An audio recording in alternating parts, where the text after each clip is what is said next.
Je suis particulièrement honoré et touché d'être ici devant vous aujourd'hui, élu de Nouvelle-Aquitaine et tous les acteurs de la filière pour vous parler d'un sujet qui me passionne, le chanvre et son action sur le corps humain. C'est un peu de cette passion que j'espère vous transmettre avec cet exposé et vous apporter des éclairages et des clés de compréhension sur un domaine d'avenir. Alors moi, je suis Frédéric Gier et je suis le fondateur de ARPA. ARPA, ça veut dire la plante, l'herbe en gascon landais. Et on est une petite entreprise basée à Hossegor dans les Landes et on développe depuis 2019 une gamme de produits à base de cannabidiol, donc de CBD.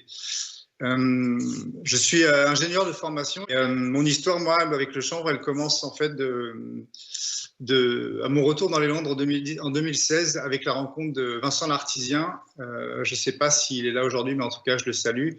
Vincent Lartisien, c'est le fondateur des Chanvres de l'Atlantique, qui est une entreprise donc basée aussi dans les Landes, qui est leader aujourd'hui au niveau national, ou parmi les leaders dans l'exploitation de la graine de chanvre pour l'alimentation bio. Et en fait, en développant la communication et le site de l'entreprise à l'époque, je découvre alors une plante que je connaissais mal jusque-là. Et en donnant des conférences, en allant à des salons et en allant à la rencontre de publics variés, je me passionne pour l'histoire, la botanique et les applications quasiment illimitées que l'on semble pouvoir tirer du chanvre. Et plus particulièrement en 2017, je commence à me passionner pour les usages bien-être à travers l'histoire et jusqu'à nos jours. Et cette histoire du chanvre, elle remonte aux Chinois. Donc les Chinois qui utilisaient déjà le chanvre il y a quasiment 10 000 ans déjà pour la fibre et bon, pour les cordages. Et en 2700 avant Jésus-Christ, dans les premiers ouvrages de pharmacie, de pharmacologie, le Pen Shaoqing, en Chine, on trouve des traces d'usage de chanvre et de cannabis pour le traitement de certaines maladies, notamment le rhumatisme, les rhumatismes et la malaria.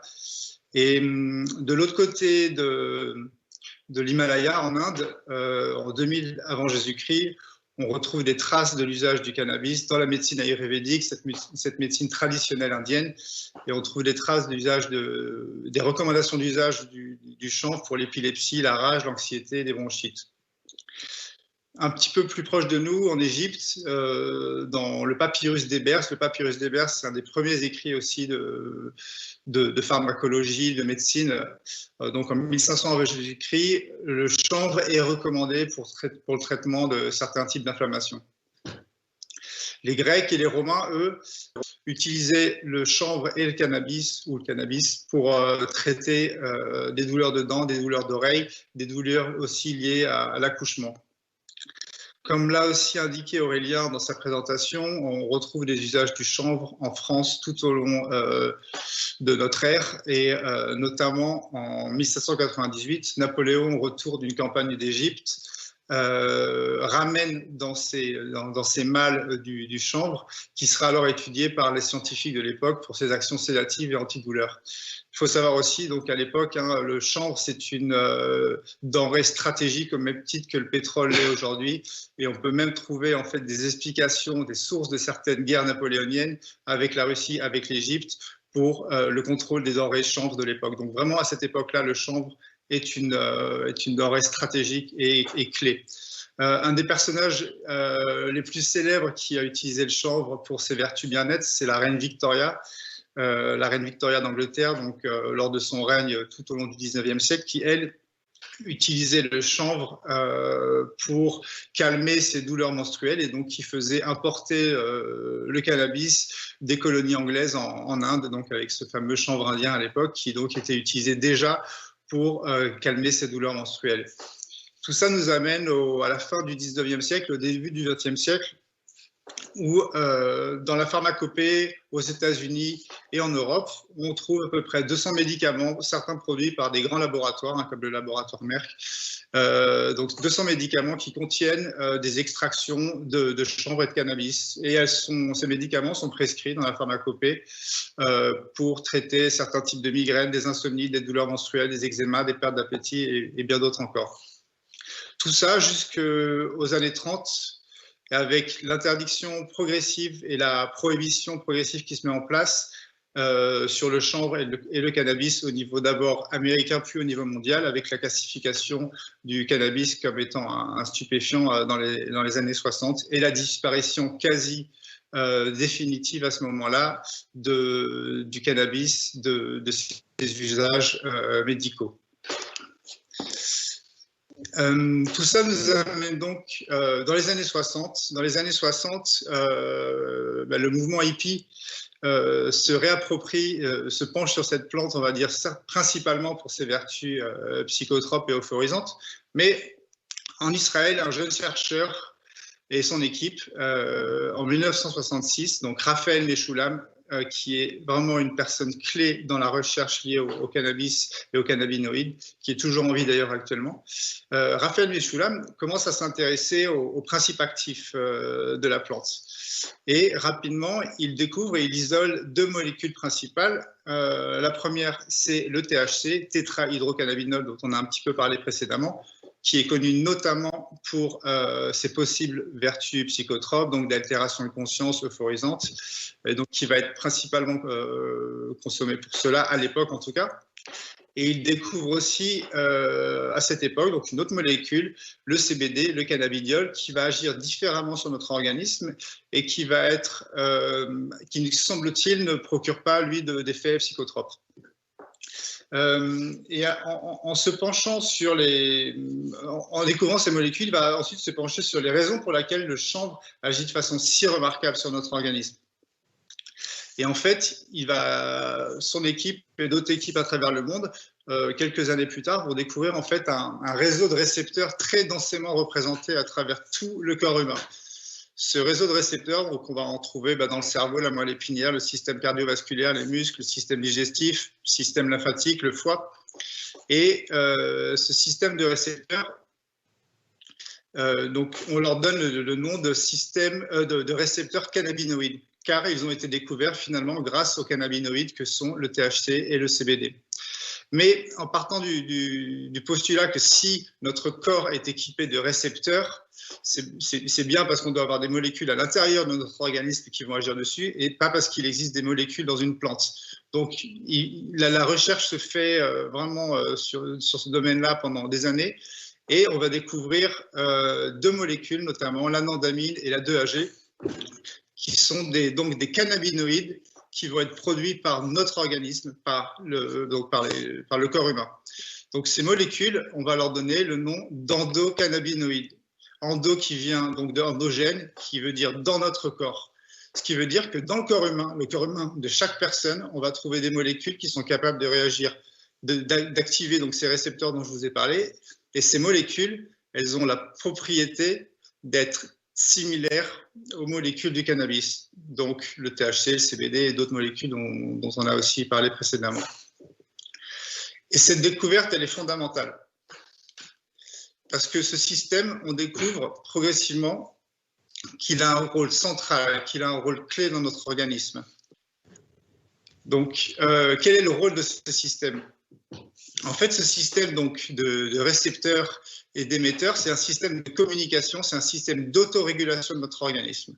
Un petit peu comparable à l'Internet de notre corps, c'est-à-dire que chaque cellule serait un petit peu comme les ordinateurs individuels, et ce réseau permettrait à chaque cellule, chaque ordinateur de communiquer de façon optimale. Et le fait de communiquer de façon optimale leur permettrait finalement d'équilibrer, de s'équilibrer. Un petit peu à la manière finalement d'une maison connectée qui aurait des capteurs, des récepteurs dans chaque pièce, et en voyant qu'une pièce chauffe trop, qu'une pièce a trop d'humidité, serait capable, si la communication et les récepteurs fonctionnent bien, serait capable de réguler le tout de façon optimale et donc permettre à l'organisme de fonctionner de façon équilibrée. Cet équilibre, en médecine, on l'appelle l'homéostasie. L'homéostasie, c'est vraiment cette capacité d'un corps à fonctionner de façon optimale, fonctionner de façon équilibrée.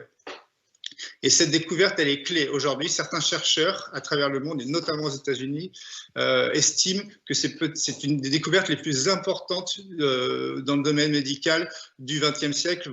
Et justement, quand on parle d'études médicales, quand on parle d'études scientifiques, sur la slide suivante, je je vous ai fait un petit exercice qui est d'aller sur le site américain PubMed.gov. PubMed, c'est un site qui référence toutes les publications scientifiques donc qui sont vraiment publiées dans les journaux et les plus grandes publications à travers le monde par les plus grandes universités. Aujourd'hui, juste une recherche sur le terme endocannabinoïde système, donc qui est le système dont je viens de vous parler. On trouve des milliers de publications. Le petit graphique qu'on voit à gauche, si on voit l'évolution de ce volume de publications, on voit qu'aujourd'hui, cette croissance, elle est quasiment exponentielle. On a à travers le monde les meilleures universités, notamment aux États-Unis, notamment en Israël, notamment au Canada. On est très en retard en France, clairement, sur cette recherche aujourd'hui, au niveau universitaire en tout cas. Mais donc voilà, on n'est absolument pas sur quelque chose de confidentiel. Les plus grandes universités aujourd'hui financent de la recherche pour étudier ce système et ses implications dans la régulation de toutes nos fonctions corporelles. Voilà, donc cette recherche, qu'est-ce qu'elle dit aujourd'hui? Il y a deux enseignements principaux et qui pour moi sont passionnants. La première chose, c'est que le fonctionnement de ce système peut être impacté par de nombreux facteurs, le mode de vie, la nutrition, les stress extérieurs, notre héritage génétique. Ce système-là, donc aujourd'hui, il faut partir du postulat que chez nous tous, chez tous les Occidentaux notamment, ce système-là est déséquilibré. Et que ces déséquilibres de ce système peuvent produire des effets tels que des anxiétés, des développements de certains types d'inflammation. On voit aussi que des dérèglements chroniques, donc sur du long terme de ce système endocannabinoïde, pourraient être à la base en fait du développement de certains troubles médicaux comme les migraines, la fibromyalgie, des syndromes du côlon irritable et d'autres types d'inflammation. Donc ça permet vraiment d'ouvrir la recherche sur un domaine qu'on avait jusque-là assez peu considéré, et beaucoup aujourd'hui vraiment se passionnent pour cette compréhension de ce système et l'appliqueraient potentiellement au traitement ou à l'accompagnement de certains troubles et certaines maladies. Donc, quel est l'intérêt des phytocannabinoïdes? Donc, les phytocannabinoïdes, c'est ces cannabinoïdes donc, qui sont extraits de la plante. Donc, phyto, qui, voilà, du grec, il permet d'identifier le terme de plante.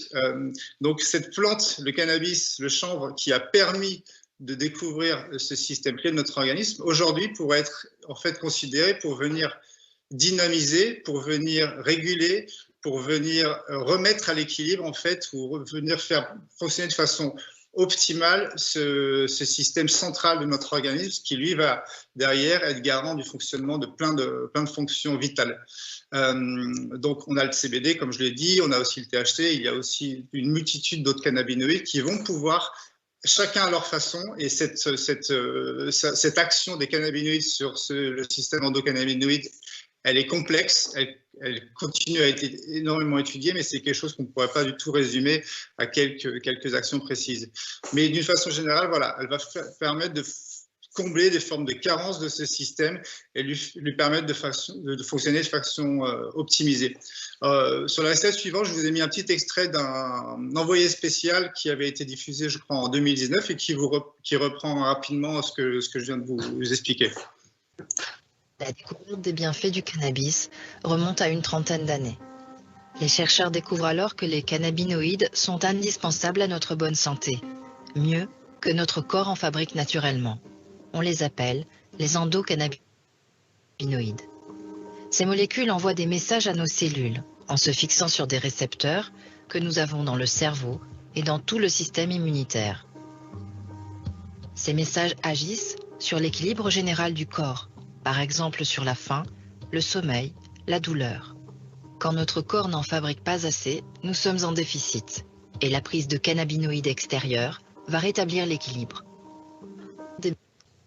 Merci Stéphanie. Et d'ailleurs, je vous recommande ce documentaire qui était passé sur Envoyé spécial il y a à peu près un an, qui suit une famille qui justement utilise le CBD pour soigner les symptômes, pour calmer les symptômes de leur fille qui est atteinte d'un syndrome de Dravet, donc des syndromes épileptiques lourds, comme en parlait Eric. Donc vraiment, on comprend tout l'enjeu et toute l'importance de l'usage de ces phytocannabinoïdes comme le CBD pour finalement venir réguler notre organisme et lui permettre de fonctionner de façon optimale et équilibrée. Donc, à partir du moment où on va utiliser des extractions d'une plante pour tenter de venir réguler des fonctions centrales de notre organisme, il est fondamental d'avoir des produits de qualité, fondamental d'avoir une traçabilité, une transparence, bien sûr des produits bio, sans pesticides, d'autant plus que le chanvre est une plante qui va être capable de venir pomper les polluants dans les sols, hein, qui va être notamment utilisé pour ça, dans des zones polluées, contaminées comme Tchernobyl ou Fukushima. On va utiliser cette plante qui est phytorémédiatrice pour nettoyer le sol. Donc au final, si les sols sont pollués, on va se retrouver avec des concentrations potentiellement très élevées de ces polluants dans les produits finis, ce qui n'est absolument pas du tout envisageable. Donc la traçabilité, elle est fondamentale et c'est aussi là où intervient tout l'enjeu du circuit court aujourd'hui, qui est complètement possible à mettre en place en France et surtout en Nouvelle-Aquitaine pour vraiment garantir un suivi de la graine jusqu'à l'extraction, jusqu'à la recommandation aux utilisateurs. Et ça, pour moi, c'est vraiment central parce que plus on fait intervenir d'acteurs dans la chaîne, plus il y a des risques finalement de perte de traçabilité. Et aujourd'hui, moi, c'est vraiment un point qui me tient à cœur. Aussi, quelque chose de très important, c'est le profil complet des produits pour avoir une action optimale. Ne pas oublier que c'est du vivant, c'est une plante, c'est complexe. On a parlé du CBD, du THC, on a évoqué le CBG, mais aujourd'hui, on estime qu'il y a 100, 200, 300 peut-être potentiellement molécules qui vont venir composer le profil. Et c'est l'action globale, l'action en synergie de toutes ces molécules qui va permettre une action optimale. Donc vraiment, garder ça en tête au moment aussi où on va pouvoir avoir accès à des produits de synthèse, à des produits isolés, qui auront certainement un intérêt, mais qui auront a priori en tout cas pas le même potentiel que la plante dans son ensemble. Et c'est donc cette synergie dont je vous parle, c'est ce qu'on appelle l'effet d'entourage. C'est aussi un terme qui revient souvent dans ce milieu. Ensuite, je voulais parler des personnes finalement qui peuvent utiliser le CBD, qui utilisent le CBD aujourd'hui. Comme vous l'aurez compris, quand je vous ai un petit peu parlé du système endocannabinoïde, ce système endocannabinoïde, il est présent chez tous les vertébrés, et ce depuis la forme embryonnaire des cellules. Donc, du coup, les animaux aussi en possèdent un. Donc, c'est d'ailleurs pour ça qu'aujourd'hui, beaucoup de vétérinaires recommandent du CBD pour les chiens, les chats ou les chevaux, notamment pour le traitement d'anxiété ou certains types d'arthrose ou d'inflammation chez les animaux. Mais le CBD, d'une façon générale, et les cannabinoïdes en général sont là pour aider au maintien d'une vie équilibrée, au même titre que le sport, la nutrition et d'autres actions de ce type. Il ne faut pas uniquement l'envisager comme un produit qui viendrait être utilisé dans le cadre de maladies. Vraiment, moi, je l'envisage vraiment comme un produit bien-être à part entière, c'est-à-dire un petit peu qui viendrait complémenter ces autres actions d'une vie équilibrée, donc plutôt à comparer finalement à un complément alimentaire.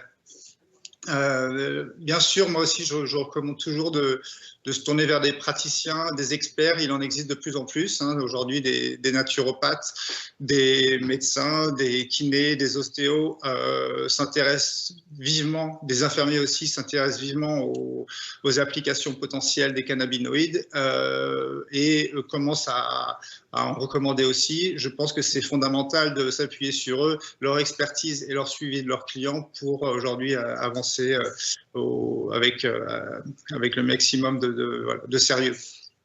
Enfin, en conclusion, je voulais vraiment revenir sur cette notion d'équilibre, cette notion d'équilibre que semble pouvoir apporter le chanvre à tous les niveaux, que ce soit en agriculture jusque dans nos organismes. Vraiment, on a vraiment cette sensation que le chanvre est capable d'équilibrer et d'apporter des bienfaits à tous ceux qui se l'approprient. Et j'espère vous avoir donné un petit peu envie de vous intéresser à ce sujet qui est passionnant, quel que soit le biais par lequel on l'approche. Et j'espère voilà, que ça se ressent dans mon propos.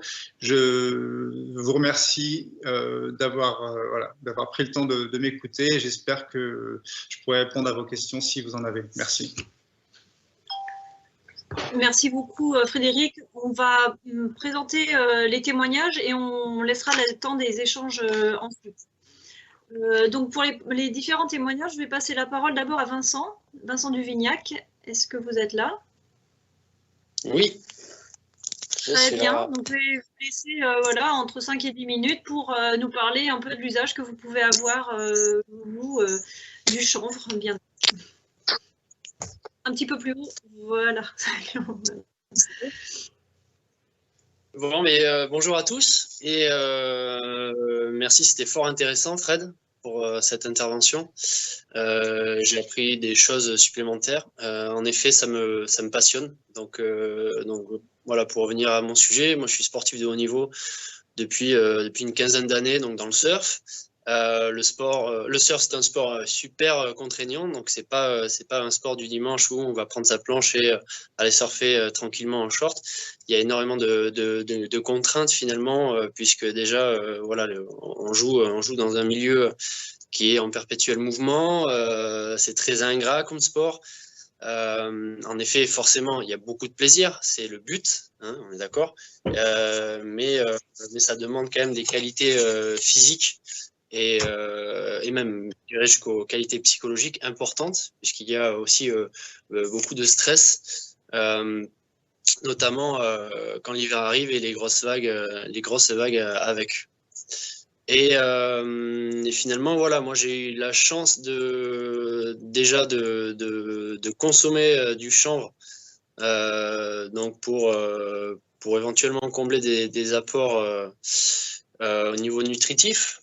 J'ai trouvé déjà que c'était hyper intéressant en plusieurs points. Donc forcément, voilà, au niveau nutritif, tout ce que ça peut m'apporter en plus, voilà, sachant qu'il y a forcément plein de déséquilibres quand on pratique une telle activité à un tel niveau. Et également, c'est le côté éthique qui me plaît énormément. En effet, après avoir étudié légèrement, hein, je ne vais pas m'emballer là-dessus, mais l'agronomie, je trouve que la culture du chanvre quand même peut résoudre quand même pas mal de problématiques voilà, liées à l'agriculture, et notamment, voilà, je n'ai pas suivi toute la conférence, mais vous en avez, j'espère, parlé. Voilà, et pour ce qui est du CBD, je consomme du CBD depuis un an et demi environ. Donc, il faut savoir que j'ai eu pas mal de pépins physiques ces dernières années, toutes liées à mon sport. Déjà, le surf, ça demande beaucoup de... du moins, on a l'habitude d'encaisser les chocs.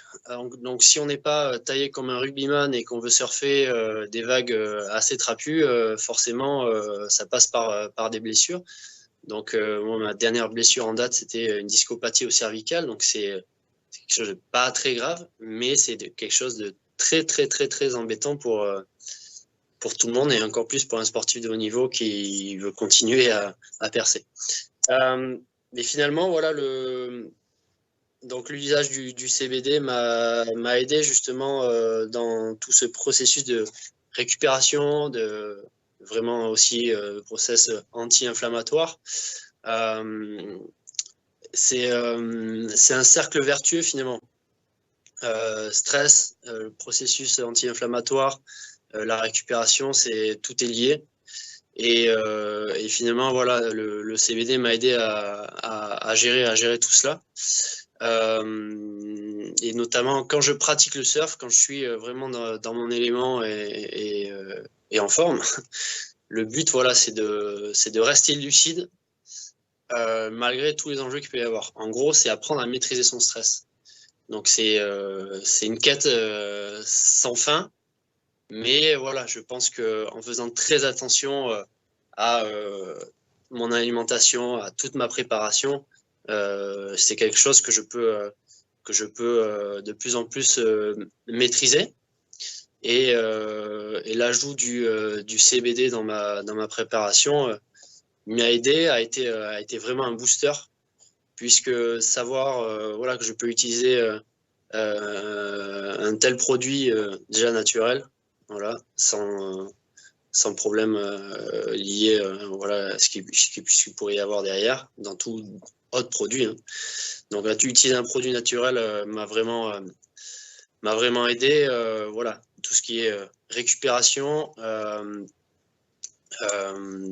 soigner mes douleurs voilà, qui étaient chroniques, et également pour mon sommeil et mon anxiété, j'ai retrouvé vraiment un sommeil beaucoup plus profond et vraiment un non-besoin de faire des siestes dans les journées, même ces jours d'hiver où voilà, une heure de surf, je ne sais pas combien on brûle de calories, mais quand on est avec une combinaison de 5 mm dans une eau à 10 degrés et des vagues de 3 mètres en pleine figure, ça demande énormément d'énergie. Et finalement, voilà, me mettre à avoir une consommation assidue, parce que forcément, c'est pas juste 3 gouttes de chanvre une fois par semaine qui vont faire la différence. C'est vraiment le consommer correctement, quoi. J'ai senti vraiment la différence, et j'ai pu vraiment, en tant que sportif, malgré mon âge, même si je suis pas vieux, j'ai quand même 33 ans, mais dans ce sport ça commence à être vieux, j'ai pu continuer à pousser mes performances. Et ça, pour un surfeur, enfin pour un athlète de haut niveau, c'est super important, c'est de pouvoir continuer à être performant. Et voilà, tout ça, voilà, cette découverte vraiment m'a vraiment aidé en tout point. Et voilà, comme je vous le redis, et comme d'ailleurs Fred l'a expliqué vers la fin de l'intervention, dans le sport, enfin du moins, le CBD peut aider à réguler. C'est-à-dire que dans notre sport, on a sans cesse des contraintes physiques et psychologiques qui sont sans cesse différentes. Et l'ajout du CBD peut vraiment nous aider. Donc voilà, j'en suis ravi, et je suis content de pouvoir compter sur ça. Et juste une petite question, est-ce que vous avez découvert l'usage du CBD dès le début de votre carrière ou à un certain moment? Et est-ce que ça a changé des choses? Alors, il se trouve que Kelly Slater en prendrait depuis une quinzaine d'années. Donc Kelly Slater, 11 fois champion du monde. Donc ça, on connaissait. Dans le surf, c'est assez connu depuis longtemps. Mais en France, comme vous le savez, c'est très peu connu. Ça arrive voilà, que depuis quelques mois. Mais voilà, du coup, dans le surf français, c'était très peu connu, et ça fait également 1 an qu'il y a beaucoup de surfeurs pro français qui en utilisent. Donc finalement, c'est tout nouveau chez nous. Mais maintenant, tous les surfeurs pro en prennent. Voilà. Jérémy Flores également en prend depuis 4 ou 5 ans, il me semble, pour soigner des grosses douleurs de dos. Et il en est super content. Voilà. Et donc pas de problème avec les contrôles dopage, en fait? Ah ouais, non, pas du tout. Bah non, aucun contrôle, aucun problème, pardon, avec ces contrôles antidopage. Et d'ailleurs, de nouveau encore Jérémy Flores, notre champion national, vraiment peut en témoigner, puisqu'il est contrôlé, je crois, 4 ou 5 fois par an peut-être. Il a des contrôles antidopage réguliers, vu qu'il est sur le World Tour. Donc non, il n'y a pas de problème. Il n'y a aucun souci par rapport à ça. La question s'est jamais posée même. Et en fait, chez nous, il est vrai que peur. Voilà. On peut se poser la question, ou c'est une question juste, hein. Mais déjà, oui, comme je vous le dis, Kelly Slater, ça fait 15 ans qu'il en prend, quoi. Voilà, Mick Fanning, 3 fois champion du monde, australien aussi, en prend depuis 7 ou 8 ans. Enfin, c'est comme c'est quelque chose de normal dans la préparation d'un sportif, dans la récupération d'un sportif, c'est normal. C'est autant que de manger du muesli, quoi. C'est la même chose. Ok. Oui, on se rapproche plus, comme disait tout à l'heure Frédéric, des compléments alimentaires ou d'aide nutritionnelle ou autre. Mais en effet, mais du coup, voilà, il est certain qu'un sportif qui utilise du CBD, il va plus utiliser d'autres molécules créées en laboratoire, des anti-inflammatoires et tout ça en pilule, c'est évident. Donc, d'un autre côté, je pense que ça doit aussi, voilà, ça doit aussi enlever le fait qu'un sportif, voilà, par rapport aux contraintes qu'il aura, il a plein de compétitions et tout, il faut qu'il soit au top de ses compétitions. Donc oui, il ne boit pas que du jus de pomme pour arriver au top de sa forme à la compétition, entre les décalages horaires, etc. Donc il a besoin d'une aide pour récupérer, pour avoir un bon sommeil et pour être au top le jour J, que ce soit une compétition ou une session, hein, tout simplement. Donc voilà, ça fait partie. Oui, c'est un apport. C'est un apport. Ouais. Très bien. Merci beaucoup, c'était vraiment très intéressant de vous faire découvrir, enfin moi en tout cas, mais je pense que je ne suis pas la seule à un monde qu'on ne connaît pas forcément. Et je vous propose, donc vous aurez peut-être des questions à rester avec nous tout à l'heure après les 3 témoignages, il peut y avoir des questions, des remarques. Je vous propose maintenant de compléter votre témoignage par celui, si ça veut bien passer, non ça ne veut pas. Alors, voilà, de David. David, êtes-vous avec nous? Oui, je suis là. Bonjour. Alors, je suis désolé. Bonjour, merci beaucoup. Vous entendrez peut-être un peu de musique en fond parce que du coup, j'ai fini ma préparation physique ce matin à la salle, justement, là. Et il y a quelqu'un d'autre qui s'entraîne. Mon coach. Bon, pour l'instant, on vous entend bien. Donc, c'est bon. Et du coup, je m'excuse encore une fois, je vais être assez bref parce que mon portable est en train de mourir. J'ai pas mon chargeur avec moi. Je pensais qu'il tiendrait plus longtemps, la batterie, mais je sais pas si c'est l'application ou quoi, ça commence à lâcher. Donc, je me présente, j'ai 23 ans, je m'appelle David Tonatiuc-Roll, je suis un combattant professionnel franco-mexicain, mais j'habite actuellement en France. Je suis de Poitiers à la base et j'habite à Bordeaux depuis 5 ans. Je m'entraîne donc à l'Académie Pythagore de Bordeaux. Pour ceux qui ne connaissent pas le MMA, c'est un sport de combat.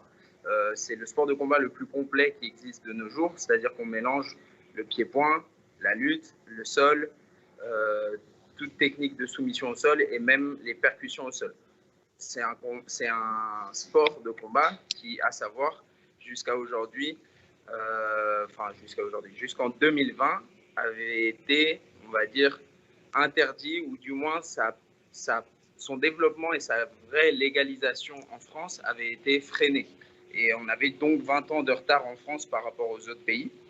Donc moi, quand j'ai commencé à combattre en France, je faisais des combats en France où il n'y avait pas de percussion au sol, pas de frappe au sol, et c'était dans les rings, alors que normalement ça se passe dans un octogone avec une cage autour pour des questions de sécurité, pour pas qu'on puisse tomber en dehors des cordes du ring. Ou alors je combattais à l'étranger. Voilà, tout ça pour présenter un petit peu le cadre de mon sport. Comme vous avez compris, un sport de combat, j'ai pas mal de blessures au quotidien. Que ce soit à l'entraînement, un petit orteil, les oreilles, j'ai des oreilles en chou-fleur, comme les rugbymen ou les judokas. Ça peut être, je sais pas, les doigts qui se tordent souvent, parce que je pratique aussi du jiu-jitsu brésilien, donc quand je prends le kimono, je me tords les doigts. Là, j'ai une blessure à l'épaule que je traîne depuis 1 an. J'ai des douleurs musculaires, j'ai des douleurs chroniques, j'ai des tendinites, j'ai des problèmes au genou. Enfin voilà, je me plains pas, je constate que mon corps à 23 ans aujourd'hui, il a quand même pas mal de blessures et je pense que c'est normal pour beaucoup de sportifs de haut niveau que d'avoir plein de problèmes au final. Mais c'est vrai que moi du coup, je me conscientise depuis 2-3 ans beaucoup plus sur l'aspect récupération parce que justement, c'est un sport qui demande énormément de de mon physique, au niveau de mes blessures, j'en cumule tous les jours, quoi. Donc du coup, j'ai dû vraiment me concentrer sur, ok, qu'est-ce que je dois faire pour que mes blessures, elles ne me posent pas de soucis justement dans ma performance. Ça a commencé par me dire, bon, je vais me faire suivre par un kiné, je vais aussi faire de l'ostéopathie régulièrement, je vais tester plusieurs types de médecine, j'ai même testé la médecine chinoise, l'acupuncture. Voilà, je suis vraiment allé chercher un peu partout quel type de médecine pouvait vraiment m'accompagner le mieux possible. Et au tout début, je suis passé par les anti-inflammatoires, comme disait Vincent tout à l'heure, des anti-inflammatoires, des choses comme ça, qui sont au final des molécules chimiques et dont j'ai jamais été, de par mon éducation, jamais été très fan au final, mais que je prenais parce que c'était, on va dire, une certaine nécessité par rapport à mon physique, de justement pouvoir enlever une inflammation assez vite pour pouvoir performer lors d'une compétition, de choses comme ça. Et c'est que, il y a peut-être 1 ou 2 ans, en voyant aussi que beaucoup de combattants professionnels que je suis autour de moi, dans le monde entier, commençaient à consommer du CBD, et aussi que j'ai commencé à voir qu'il y avait d'autres combattants français qui consommaient du CBD en France, que je me suis dit, c'est peut-être quelque chose qu'il faudrait que je tente. C'est peut-être quelque chose qu'il faudrait que j'essaye, que je vois ce que ça donne. Et du coup, quand j'ai essayé le CBD pour la première fois, j'ai pas ressenti, à part peut-être un relâchement ponctuel, physiquement uniquement, j'ai pas ressenti de bienfait tout de suite. Et par contre, quand j'ai commencé à prendre sous forme d'huile, parce que maintenant je consomme le CBD sous forme d'huile, et j'ai commencé à répéter les prises plusieurs fois dans la journée et tout, là j'ai constaté pas mal de bienfaits. Moi, aujourd'hui, là où ça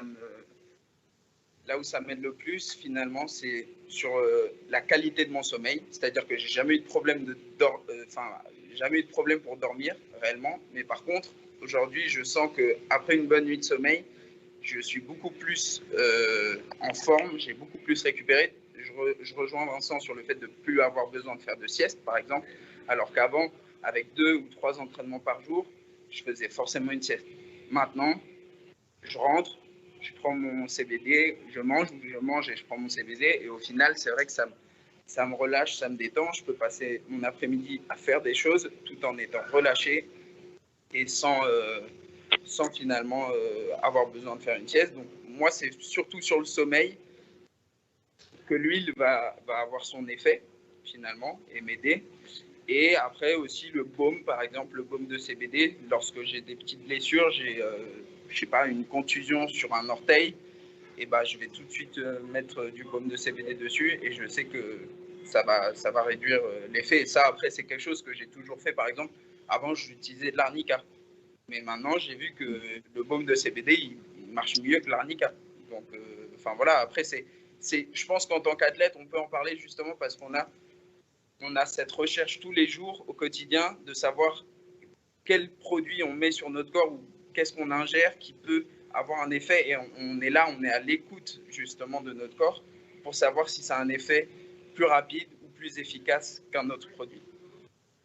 Donc voilà, moi je ne vais pas en dire beaucoup plus parce que déjà mon portable va s'éteindre. Mais en gros, c'est l'utilisation que je fais du CBD et c'est les bienfaits que j'en tire. Merci beaucoup, c'est vraiment passionnant. Et est-ce que c'est dans votre profession MMA, est-ce que c'est assez courant aussi comme dans le surf? Pardon?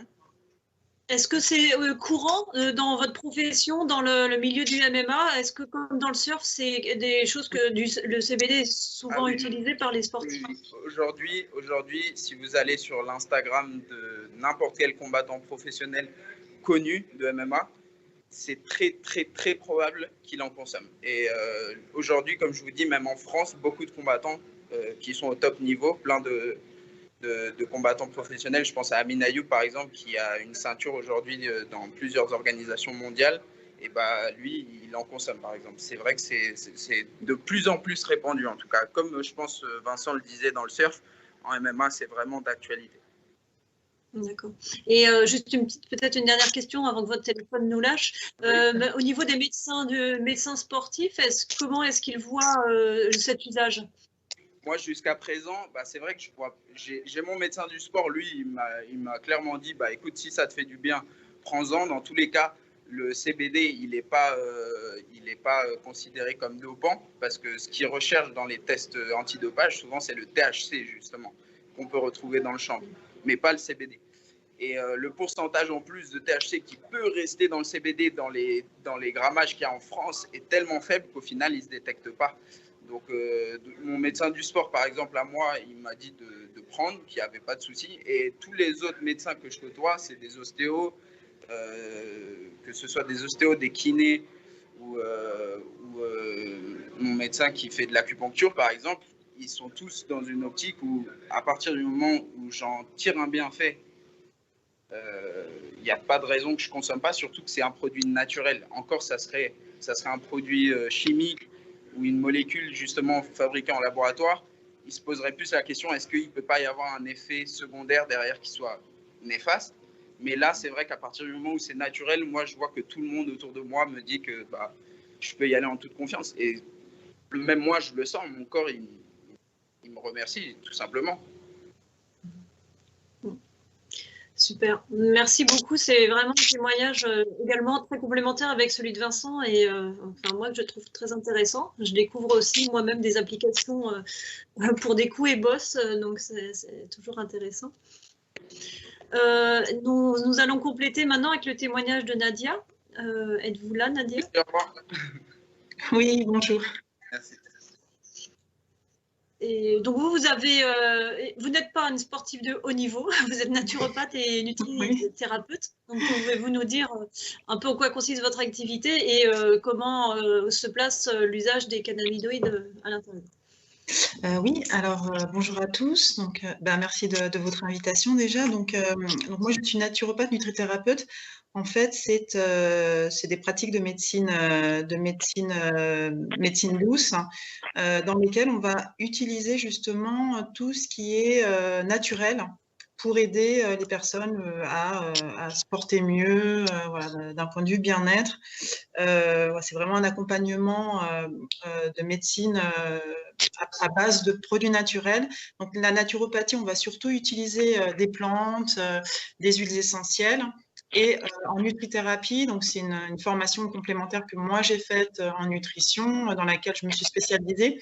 On étudie vraiment le fonctionnement du corps humain. Alors ça, c'est une formation plutôt médicale, puisqu'elle est donnée par des médecins pour des médecins, entre autres, et on étudie vraiment le fonctionnement de l'organisme d'un point de vue nutritionnel, c'est-à-dire comment les nutriments sont utilisés, donc qu'on trouve dans l'alimentation, les vitamines, les minéraux, les oligo-éléments, sont utilisés par l'organisme pour fonctionner. Chaque fonction de l'organisme a une utilité avec les nutriments, même les acides aminés, les protéines pour lesquelles on va fabriquer nos propres protéines.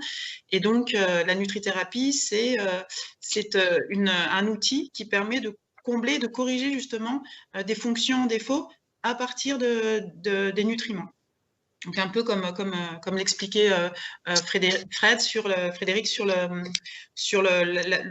système endocannabinoïde, en fait, qui peut être effectivement régulé par des substances, donc soit endogènes, soit exogènes comme le CBD. Ensuite, donc je suis spécialisée malgré tout sur le système digestif et le microbiote, et j'ai développé un fort intérêt par rapport au cannabidiol, au CBD, depuis quelques années que j'en ai entendu parler. Alors, nous, en tant que praticiens de médecine naturelle, ça fait partie un petit peu de notre formation. Moi, j'ai fait en plus une année de formation en ethnomédecine, donc de s'intéresser vraiment à tout ce qui est médecine ancestrale, puisque finalement, notre pratique se base sur des médecines, des connaissances ancestrales, comme la médecine chinoise, la médecine ayurvédique. Et puis nous, en Occident, on a aussi un grand historique, une grande histoire de l'utilisation de plantes locales, on va dire. Dans cet intérêt des médecines naturelles ancestrales, évidemment, le chanvre, on en a entendu parler. Mon intérêt a été grandissant ces dernières années quand justement ces études sur le cannabinoïde et le chanvre thérapeutique, puisque dans notre pratique, c'est beaucoup dans cette optique que les gens viennent nous voir. Donc avec ces études, ce nombre d'études grandissant, voilà, ça a développé un petit peu aussi, mon intérêt s'est développé aussi par rapport à ça au niveau du CBD. Au cabinet, je reçois beaucoup, alors puis c'est marrant parce que en parallèle de ça, le bouche à oreille et Internet fait que de toute façon, le grand public est déjà au courant, souvent avant même certains professionnels, on va dire, et sont en demande en fait. Donc les gens, en fait, moi, c'est pas quelque chose que je recommande, dont je parle en première intention. Oui, voilà, si une personne vient me voir pour du stress, de l'anxiété, de l'insomnie, bon, nous, on a des outils en naturopathie. Donc, et puis, notre objectif, c'est vraiment d'identifier les causes, en fait. Si la cause du stress, c'est un problème d'angoisse dû à l'environnement professionnel, on identifie la cause et puis ensuite, on propose des outils comme des exercices de respiration, des huiles essentielles, etc. Donc, c'est pas forcément, le CBD, c'est pas forcément quelque chose que je vais aborder de prime abord. La plupart du temps, 2 fois sur 3, c'est la personne, en fait, qui va me demander des renseignements sur le CBD parce que les informations circulent, qu'ils ont eu des personnes qui ont utilisé le CBD pour eux, et ça leur a fait du bien sur telle ou telle problématique. Et donc, les personnes viennent me poser la question pour savoir effectivement par rapport à leur situation, qu'est-ce qu'il en est. Donc ça, c'est déjà important de prendre en compte le fait que, et comme l'ont bien dit David et Vincent avant moi, à un moment donné, quand quelque chose marche, entre guillemets, parce qu'on n'est pas sur du gadget, évidemment, dans des milieux comme les milieux sportifs, où ça circule vite, et au niveau du grand public, c'est une information qui peut circuler effectivement vite, mais à juste titre, puisque les effets, les résultats sont là, on va dire. C'est comme nous, en tant que praticiens, on sait très bien la force du bouche à oreille.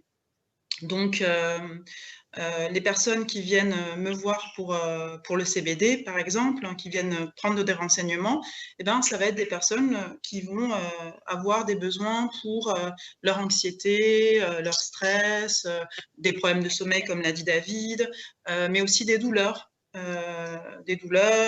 Donc pour le côté le côté du CBD qui travaille sur l'inflammation. Donc ça, c'est quelque chose de très, très courant. Et c'est vrai que les personnes s'en trouvent beaucoup améliorées, on va dire, quand elles utilisent ces produits-là, donc sous forme de compléments alimentaires, en huile.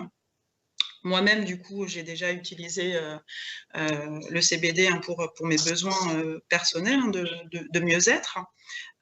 Et ce qui est intéressant, c'est que en tant que naturopathe, on a toujours à cœur d'aider la personne, de pouvoir aider la personne avec des outils naturels. Bien évidemment, les personnes viennent au cabinet, si elles sont suivies par leur médecin, si elles ont un diagnostic quelconque, ça ne remplace jamais aucun médicament. Mais quand la démarche vient de ces personnes et que elles se disent en première intention, je suis un petit peu anxieuse, j'ai pas envie de prendre des anxiolytiques, ou est-ce que je peux prendre du CBD? C'est le choix de la personne, effectivement. Pourquoi pas, si c'est des petites anxiétés, pourquoi pas, dans un premier temps, essayer avant de commencer. En tout cas, c'est la démarche que les personnes ont. Et de toute façon, vis-à-vis des médicaments, l'impact, il n'y a quasiment pas d'effet secondaire.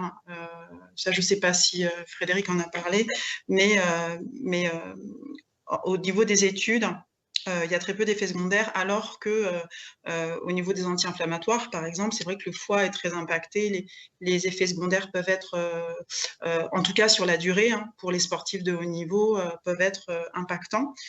Là, je dirais que en première intention, c'est un outil vraiment intéressant pour soulager et aussi d'un point de vue bien-être. Donc pour le sommeil, par exemple, c'est tout à fait, quelque chose que nous on recommande en fait, voilà, en première intention. Et puis souvent, ce qui peut arriver, alors ça m'est peu arrivé en consultation, mais ce qui peut arriver, j'ai déjà eu le cas, où des personnes qui ne sont plus soulagées, en fait, finalement, et elles peuvent retrouver un petit peu de soulagement, éventuellement avec le CBD, sans qu'il y ait des effets secondaires. Donc ça aussi, on va dire en troisième intention, voilà, à un moment donné, quand la personne est en accoutumance d'autres produits, en tout cas, moi, j'ai eu un cas d'une personne qui est venue me voir en me disant, bah, de toute façon, comme voilà, tel antidouleur ne me fait plus d'effet, je voudrais essayer le CBD. Et là, c'est pourquoi pas, en fait, en tant qu'il n'y a pas d'interaction et d'effet secondaire à la prise, le bénéfice, en fait, est supérieur. Enfin, il n'y a que du bénéfice. Voilà un peu pour le témoignage que moi je peux vous apporter sur ma pratique en cabinet et des personnes qui viennent me voir en consultation et qui peuvent trouver du bénéfice au niveau de l'accompagnement du CBD en parallèle et en soutien des programmes naturopathiques que nous on propose en cabinet en fait, dans leur quotidien. Très bien, merci beaucoup. Moi, j'ai une petite question en termes d'accoutumance. Est-ce que vous avez pu constater en fait un besoin, une accoutumance comme on peut l'avoir, comme vous disiez, avec des anti-inflammatoires sur du CBD? Non, pas d'accoutumance. Par contre, ce qui a pu arriver, c'est accoutumance dans le sens comment dire, là j'ai eu le cas hier justement d'une personne qui en avait pris, alors elle avait pris une certaine dose et puis elle s'était dit ah bah comme ça va mieux, je vais, oui on peut parler un petit peu d'accoutumance mais pas complètement, je vais diminuer les doses et enfin diminuer, je vais espacer les doses de un jour sur deux, un jour tous les 2 jours. En fait, comme l'expliquait Frédéric, c'est une régulation du système. Donc il faut un certain temps et puis David le disait aussi, hein, au début, bon, il n'a pas senti trop d'effet, mais il faut un certain temps, et on l'explique pour la prise de CBD, pour que le corps et le système endocannabinoïde s'habituent en fait à ces molécules qui sont présentes dans le corps, et donc ça se fait vraiment progressivement. Donc il y a, en tout cas, sur l'effet de la prise, ça peut ne pas être immédiat, et puis au bout d'un moment, voilà, effectivement, de toute façon, en cabinet, moi, c'est quelque chose que j'aime bien utiliser en soutien, mais en soutien d'un traitement de fond, en fait, d'un traitement de terrain. Donc, on cherche à corriger la cause, et en soutien, en début de traitement, c'est tout à fait... mais j'ai pas vraiment eu d'accoutumance, en fait, le cas d'accoutumance. Pas de dépendance, en tout cas. Pas de dépendance, en fait, non. Il y a une régulation qui se fait, en fait, apparemment. C'est ce que je constate, quoi. Très bien. Merci.